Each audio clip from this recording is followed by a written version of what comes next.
भरपूर पैदावार हम कैसे हासिल कर सकते हैं। क्योंकि प्याज की जो फसल है आजकल इसकी जो रेट्स को देखें तो बहुत ज़्यादा हाई रेट्स हैं इसके। पाकिस्तान में प्याज की कमी जो है वो बहुत ज़्यादा इस टाइम है। बहुत ज़्यादा गरीब लोग जो हैं वो प्याज ले ही नहीं सकते।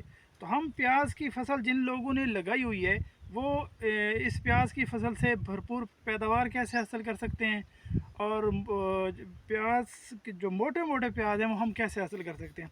तो क्योंकि प्याज की फसल को नाइट्रोजन की भी ज़रूरत होती है, डीएपी यानी फास्फोरस की भी ज़रूरत होती है, पोटाश सल्फेट ऑफ पोटाश की भी ज़रूरत होती है, सल्फ़र की भी ज़रूरत होती है। तो हम बात करने से पहले आप हमारे चैनल को सब्सक्राइब कर दें ताकि हमारी हर न्यू आने वाली वीडियो आप तक बर वक्त पहुँच सके और आपका भला हो।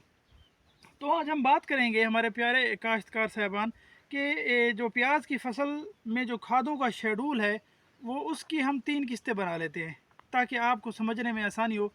क्योंकि प्याज की फसल की जब आप पनीरी काश्त कर रहे हो, शिफ्ट कर रहे होते हो अपने खेत में, तो जो प्याज की फसल को जो पहली आपने खाद देनी है, जो उसका पहला शेड्यूल है, वो पहली किस्त आप उसी टाइम ही दे दें। जैसे आप पनीरी काश्त करें उसके बाद आप जो है अपनी पहली जो किस्त है खादों की वो आप दे दें।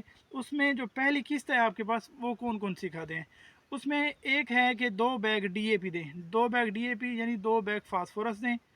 आधा बैग आप उसमें सल्फेट ऑफ पोटाश यानी पोटाश दें, और 2 किलो सल्फ़र दें। और यहाँ बात हो रही है सल्फ़र की। सल्फ़र जो है आपने प्याज की फसल में 8 से 10 केजी फ़ी एकड़ के हिसाब से आपने इसका पूरा करवाना होगा। इसके बाद ये पहली खुराक आपकी आ गई, 2 बैग डीएपी, आधा बैग सल्फेट ऑफ पोटाश और 2 किलो सल्फ़र। इसके बाद फिर इसके 30 से 35 दिन के बाद आपने प्याज की फसल को दूसरी किस्त देनी है। उसमें आप जो है अपना 1 बैग यूरिया और 2 किलो सल्फ़र इसको मिक्स करवा के पानी में फ्लड कर दें। और यहाँ एक बात नोट करने वाली है, जो आपने पहली किस्त दी है अपनी खाद की, ये इन तीनों खादों को मिक्स करके आप छठा भी करवा सकते हैं। और इसके बाद जो भी आपने किस्तें हम दो किस्तें जो हम देंगे, दूसरी और तीसरी आपने फ्लड ही करवानी है, फिर छठा नहीं करवाना।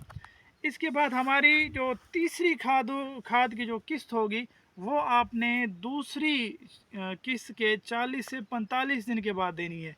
तो उसमें आप क्या करेंगे, 1 बैग यूरिया, 2 किलो सल्फ़र और आधा आधा बैग इसमें आप सल्फेट ऑफ पोटाश कर देंगे।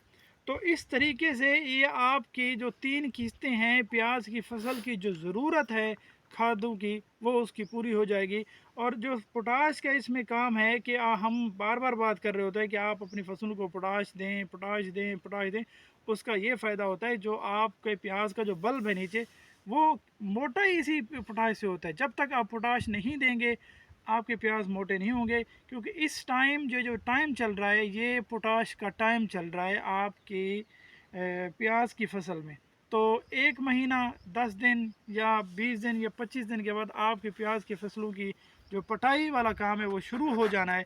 तो आप जिस जिस भाई ने अभी तक पोटाश फ्लड नहीं किया अपने प्याज की फसल में, तो उसको चाहिए कि वो अपनी प्याज की फसल में पोटाश फ्लड कर दे। अल्लाह आपका हामी नासिर हो। पाकिस्तान जिंदाबाद।